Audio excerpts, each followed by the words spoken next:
अस्सलाम वालेकुम दोस्तों। आज 21 अप्रैल है और एचईसी की जनरल रिकॉग्निशन की कॉल आ गई है।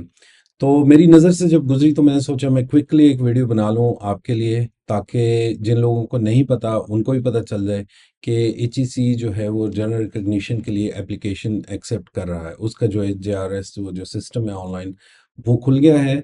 और मैं एक एक करके उनकी शराइत को आपके सामने रखता हूँ और आप खुद से इवेलुएट कर लें अपने जर्नल को कि क्या आपका जर्नल इस काबिल है कि आप एचईसी के लिए अप्लाई कर सकें। अगर नहीं है तो उसमें जो कमी पेशी है उसको आप पूरा करें और एचईसी की जो रिकॉग्निशन है वाई कैटेगरी में उसमें आप चले जाएं। जो लास्ट डेट है एप्लीकेशन की वो मई 12 है। 12 मई को लास्ट डेट है और 12 मई से पहले पहले मेरा ख्याल है कोई कितने दिन बन गए, 10 और 12, तकरीबन ये आपके लिए 21-22 दिन बन गए। तो 21-22 दिन में जो कमी कुछ रह गई है आपके जर्नल में, कई लोगों ने नया जर्नल स्टार्ट किया, उसके लिए आईएसएसएन चाहिए या कोई चीज़ें चाहिए, तो वो उसको सेटल कर लें। अगर वर्डप्रेस पे है तो ओजेएस पे शिफ्ट हो जाएं। इस तरह की बहुत सारी चीज़ें। खैर उन्होंने 10 पॉइंट्स दिए हैं जिस पे अगर आप वो पूरे करते हैं तो आप एलिजिबल होंगे एचईसी की रिकॉग्निशन के। तो मैं वन बाय वन में उस कॉल को भी सामने रख देता हूँ और जिस किसी को चाहिए वो मुझे रिक्वेस्ट कर दे, मैं उसको भेज भी दूंगा। और आज की अखबार में है, डॉन में मैंने ये एडवर्टीजमेंट देखी है और मुझे सबसे पहले डॉक्टर मुसरत हैं, हमारे बड़े अच्छे दोस्त, उन्होंने मुझे ये भेजा था और मैंने खुद से फिर डॉन खोली और उसमें डाउनलोड करके मैं आपको इसके बारे में बताना चाह रहा हूँ। अच्छा, 10 पॉइंट्स कौन से हैं? जो पहला पॉइंट है वो है जी, वैलिड आईएसएसएन होना चाहिए।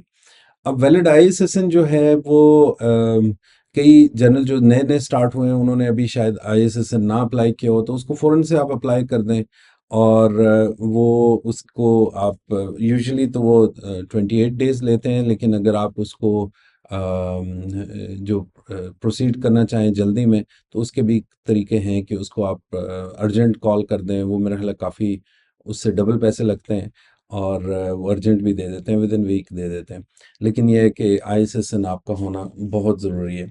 दूसरे नंबर पे आपका जो जनरल टाइटल है वो आपका होना चाहिए। जनरल टाइटल से मुराद ये है कि जो जनरल का जो नाम है। अब बहुत सारे जो लोग हैं उन्होंने जनरल का नाम बड़ा लंबा चौड़ा रखा होता है और बड़ा इस तरीके से, ये कई लोग होते हैं बहुत ही शॉर्ट रख लेते हैं। तो जनरल का नाम जो है वो टू द पॉइंट होना चाहिए, आपके जनरल से रिलेटेड होना चाहिए और कोशिश करें कि वो यूनिक हो। वैसे तो आईएसएसएन का मतलब ये होता है कि जिस तरह नंबर प्लेट होती है ना गाड़ी की, इस तरह आईएसएसएन एक जनरल की नंबर प्लेट होती है कि वो उसकी जो आइडेंटिटी है वो उसको करता है। क्योंकि बहुत सारे ऐसे जनरल हैं जो मामूली फ़र्क से नाम उनका जो है ना वो सिमिलर ही ऑलमोस्ट होता है। तो जनरल टाइटल होना बड़ा ज़रूरी है। ये सेकंड उनकी वो है। थर्ड है general owned by a university, DI, R and D organisation, private sector, NGO.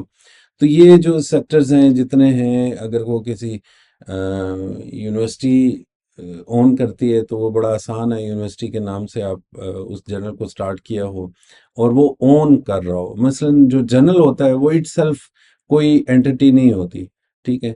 Entity वो होती है जो उसके पीछे बैठी होती है। जर्नल तो एक छोटा सा सॉफ्टवेयर है, वो ऑनलाइन आपको वर्चुअली मिलेगा, लेकिन उसको ओन कौन करता है वो मैटर करता है, यानी पब्लिशर। तो वो पब्लिशर कौन हो, वो उन्होंने उसमें बताया हुआ है कि यूनिवर्सिटी हो सकती है, कोई ऑर्गेनाइजेशन हो सकती है, प्राइवेट सोसाइटी हो सकती है, कोई एनजीओ हो सकती है, डिफरेंट कैटेगरीज हैं। फिर चौथे नंबर पे है जी फंक्शनल वेबसाइट ऑफ जर्नल। ये बड़ा इंपॉर्टेंट है। पहले ये होता था कि वेबसाइट पे डिपेंड नहीं होता था सिर्फ। बहुत सारे ऐसे जर्नल थे जो सिर्फ ऑफलाइन चलते थे, यानी कि उसकी खाली जो होती थी ना प्रिंटिंग फॉर्म में वो आपको मिलती थी। इन्होंने कहा है कि वो लाजमी होना चाहिए, ऑनलाइन होना चाहिए, यानी कि वो पहले वाला सिस्टम नहीं है। और इसमें जो रिकमेंडेड है वो ओजेएस है। ओजेएस बहुत अच्छा सिस्टम है, जो जनरल मैनेजमेंट सिस्टम है उसी के अंदर से सारा सिस्टम चल जाता है। बहुत सारे लोगों ने वर्डप्रेस वगैरह पे बनाए हुए जर्नल, वो जल्दी जल्दी मूव कर लें ओजेएस पे, क्योंकि जो वर्डप्रेस है उसमें बहुत सारी कमियां कोताहियां हैं जो कि ओजेएस ने पूरी कर दी हैं। और ओजेएस के अलावा भी बहुत सारे सिस्टम हैं, लेकिन उनमें बहुत सारे इश्यूज और हैं। फॉर एग्जांपल अगर आप स्कॉलर वन में जाते हैं तो बहुत ज़्यादा एक्सपेंसिव पड़ेगा। इसी तरह बहुत सारे और सिस्टम हैं जो कि they take hell lot of money. वो आपको पर इशू पर पेपर जो है वो चार्ज करते हैं। तो ओजेएस ऐसा कोई सिस्टम नहीं है। Once installed on your system it's free forever unless you update it to the new version. वो भी आपको फ्री मिल जाता है। एनीवे इसमें खाली टेक्निकली आपको हैंडल करना पड़ता है। मैंने इस पे काफ़ी वीडियोस बनाई हुई हैं, अगर आप देख लें तो आपको काफ़ी अफाका होगा। अच्छा, इस पे नंबर 5 जो है वो editorial advisory board composition. An academic editorial advisory board और equivalent with PhD degrees in relevant fields, that is area of publication, or FCPS, FRCS, MCPS degree for medical journals and strong research and publication background। तो इन्होंने कहा जी कि जो editorial और advisory board का होना ज़रूरी है, और उसमें ये भी ज़रूरी है कि वो उसी फील्ड से हों और पीएचडी होल्डर हों नॉर्मली। लेकिन उन्होंने एक्सेप्शन दिए, जो मेडिकल के जर्नल्स हैं उनके लिए एक्सेप्शन दिए, और कुछ उन्होंने और डिग्रीज लिखी हैं। ये जो रेलेवेंट लोग हैं उन्हें पता होगा, FCPS, FRCS और MCPS degrees for medical journals. तो जो मेडिकल से रिलेटेड लोग हैं वो ये इसको आसानी से समझ जाएंगे। तो ये जो एडिटोरियल और एडवाइजरी बोर्ड है, इसको आप बड़े मुहतात होकर चूज़ करें, क्योंकि इनको एचईसी बहुत ज़्यादा अहमियत देता है कि उसी फील्ड में एक्सपर्ट हों। यानी ये नहीं कि अगर मैं सोशल साइंसेज से हूँ और कोई मेडिकल का जर्नल रन करे तो मेरा नाम उसमें डाल दिया, और कोई इंजीनियरिंग का जर्नल है तो उसमें मेडिकल का नाम डाल दिया, तो ये नहीं होगा। मतलब आप रेलेवेंट लोगों को ही एडिटोरियल बोर्ड में और एडवाइजरी बोर्ड में रख सकते हैं। पहले एचईसी ने इसमें कोई इंटरनेशनल और नेशनल का वो किया हुआ था, लेकिन इस दफ़ा इन्होंने ऐसी कोई चीज़ नहीं, पिछली दफ़ा भी नहीं थी, लेकिन इस दफ़ा बिल्कुल उन्होंने कुछ नहीं मांगी। जो छठा है वो इन्होंने लिखा जी, the journal must have published minimum 5 original research articles per issue. ये इंटरनेशनल स्टैंडर्ड्स भी हैं कि आपने एक इशू में कम से कम 5 आर्टिकल लाजमी पब्लिश किए हों। 5 से कम आर्टिकल होंगे तो वो इशू कंसिडर नहीं होगा। तो इसलिए ये इन्होंने बड़ी क्लैरिटी के साथ यहाँ पे बता दिया कि वो उसका होना चाहिए।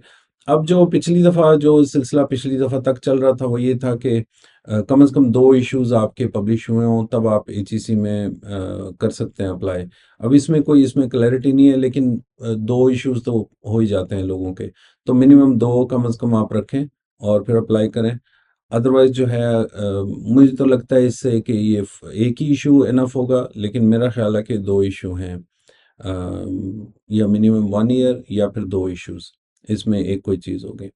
अच्छा, इसमें जो 7वां पॉइंट है वो लिखो है, at least 2 review reports for each article. जो भी आर्टिकल आप पब्लिश करें उसकी 2 रिव्यूअर्स की रिपोर्ट लाजमी आपने साथ जमा करानी है। और ये बड़ा इम्पॉर्टेंट है, जो रिव्यू है हमारे यहाँ वो मिसिंग होता है। जो नए जर्नल चलाने वाले हजरात हैं वो इसी तरह जर्नल पब्लिश करते रहते हैं, और वो एंड पे फिर उसमें प्रॉब्लम पड़ जाते हैं, वो रिव्यूअर्स ढूंढ रहे होते हैं कि किन से रिव्यू कराए। तो रिव्यू प्रोसेस जो है वो बड़ा इंपॉर्टेंट है इसमें। इन्होंने क्लैरिटी के साथ लिख दिया, at least 2 review reports of each article, ये मस्ट है।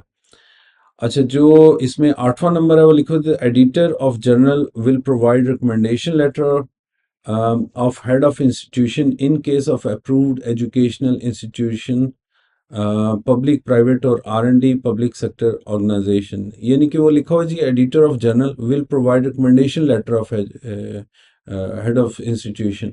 अगर वो किसी एजुकेशन इंस्टीट्यूट से रिलेटेड है ना, तो जो एडिटर है उसको उसका अप्रूवल लेटर चाहिए होगा, रिकमेंडेशन लेटर चाहिए होगा हेड ऑफ इंस्टीट्यूशन से। फॉर एग्जांपल आपको यूनिवर्सिटी का आप अगर जर्नल रन करें, तो जो यूनिवर्सिटी है उसके हेड वीसी या आपके डीन, या अगर वो डिपार्टमेंट चला रहे तो डीन है, लेकिन वो वीसी से हो जाए तो ज़्यादा बेहतर है।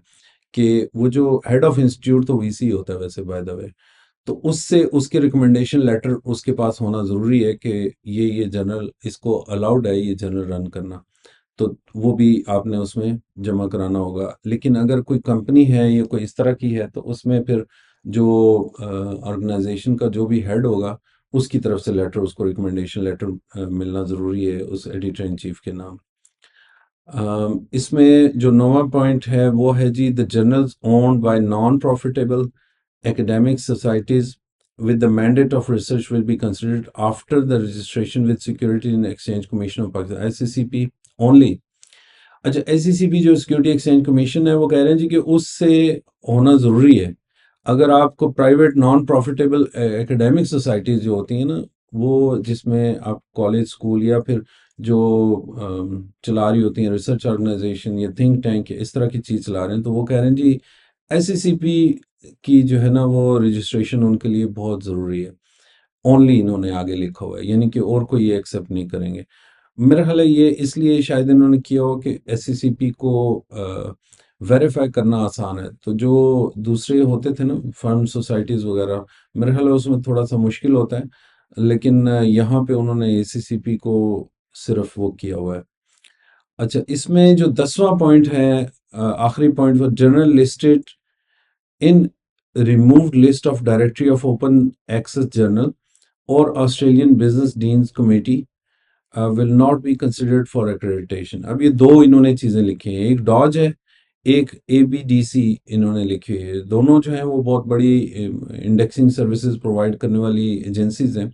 तो वो कह रहे हैं कि इन दो से अगर वो रिमूव्ड लिस्ट में आ गया है उनका नाम, तो वो हम एक्सेप्ट नहीं करेंगे एक्रेडिटेशन के लिए। अब रिमूव्ड लिस्ट ये होती है कि या तो वो जनरल उसके अंदर गया था और उस पर एक ऑब्जेक्शन लगा और वो निकाल दिया गया, यानी रिमूव्ड लिस्ट, तो वो रिमूव्ड लिस्ट है। वो आपको ऑनलाइन मिल जाएगी डॉज और इसकी ABDC की, तो आप दोनों को देख लें। उसमें जो उसकी वजह ये है कि दोनों बहुत हाईली एक्रेडिटेड एजेंसीज हैं इंडेक्सिंग में और बहुत हाईली रिगार्डेड हैं। मसलन इनके जो रूल्स एंड रेगुलेशंस हैं वो बहुत कमाल के हैं। तो अगर आप शुरू से जब आप जर्नल बनाएं, तो मैं हमेशा लोगों को, दोस्त साहब को यही कहता हूँ कि जब भी आप जर्नल बनाएं तो कम से कम डॉज की जो लिस्ट है ना, जो एलिजिबिलिटी लिस्ट है, उसको देख के बनाएं कि जब भी आप डॉज की पॉलिसीज वगैरह फॉलो करेंगे तो आपके लिए वो डॉज जो है वो गेटवे है तमाम बड़ी इंडेक्सिंग सर्विसेज का। For example web of science, Scopus और इस तरह की जितनी बड़ी बड़ी एजेंसीज हैं, वो डॉज जो है उनका गेटवे है। तो आप अगर डॉज में एंटर हो जाते हैं तो ये HEC तो वैसे ही आपको कहेगा कि ठीक है ये जर्नल अच्छा है, लेकिन अगर डॉज ने आपको रिजेक्ट कर दिया है या फिर उस से डाल के उसको निकाल दिए, तो फिर आप प्रॉब्लम में पड़ जाएंगे डॉज से, यानी कि आप इतनी आसानी से बच नहीं सकते।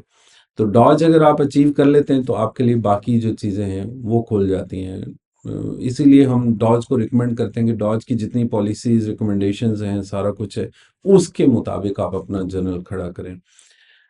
अच्छा, इसमें आगे लिखो जी, journals currently enlisted in HEC Journal Recognition System HRJS will also have to apply as fresh applicants for accreditation in the year 2024-25। वो कह रहे हैं जी जो ऑलरेडी हमारे पास जर्नल्स लिस्टेड हैं उसके अंदर रिकॉग्नाइज्ड हैं, वो भी as a fresh journal apply करें, क्योंकि हर साल उनकी स्क्रूटनी होती है। तो वो ये इस साल जो है वो उन्होंने हर साल ही करते हैं, तो इस साल भी उन्होंने कहा जी कि वो फ्रेश एप्लीकेंट के तौर पे आएँ, तो हम उनको रिव्यू करेंगे और अगर वो ठीक चल रहे हुए तो ठीक है, नहीं ठीक चल रहे हुए तो they will be kicked out.